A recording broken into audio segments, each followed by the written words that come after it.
মিলে গেছে, এটা টের পেয়ে আজ তারা সন্ত্রাসের পথ বেছে নিচ্ছে। বিভিন্ন কেন্দ্রে এবং বিভিন্ন জায়গায় আমাদের সদরে এবং সরিষাবাড়ি সহ শেরপুর সহ বিভিন্ন জায়গায় তারা হুমকি দিচ্ছে। হুমকি দেওয়ার কারণে মানুষকে ভীত এবং সন্ত্রস্ত করার পথ বেছে নিয়েছে। জনগণ যে তাদের পক্ষে নেই, জনরাই যে তাদের পক্ষে নেই, এটা তারা উপলব্ধি করে পেরে সন্ত্রাসের পথ বেছে নিচ্ছে।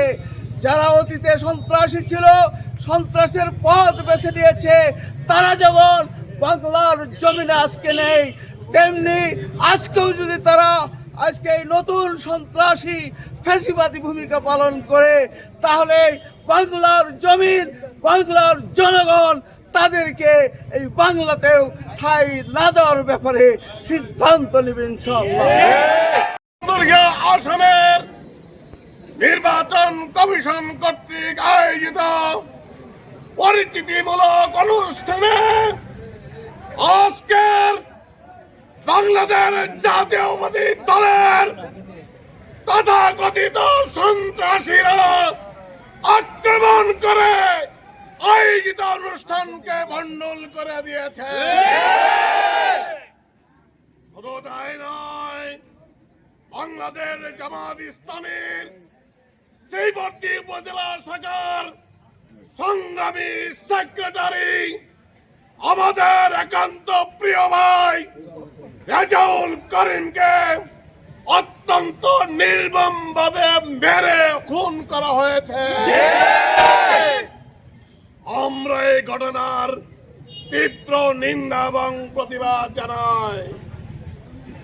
আমরা আজকের এই ঘটনা ফ্যাসিবাদের নতুন প্রতিধ্বনি আমাদের কাছে লক্ষ্য করছি।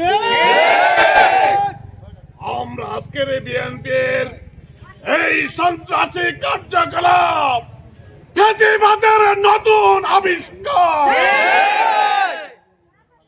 আমরা তারা যদি এই সন্ত্রাসী কার্যকলাপ থেকে বিরত না হয়, জনগণ ঐক্যবদ্ধভাবে পরাজিত শক্তির মতো তাদেরকে প্রত্যাখ্যান করে এই চিহ্নিত খুনি সন্ত্রাসীদেরকে গ্রেফতার করতে করে নির্বাচনের শান্তিপূর্ণ পরিবেশ ফিরিয়ে আনতে হবে।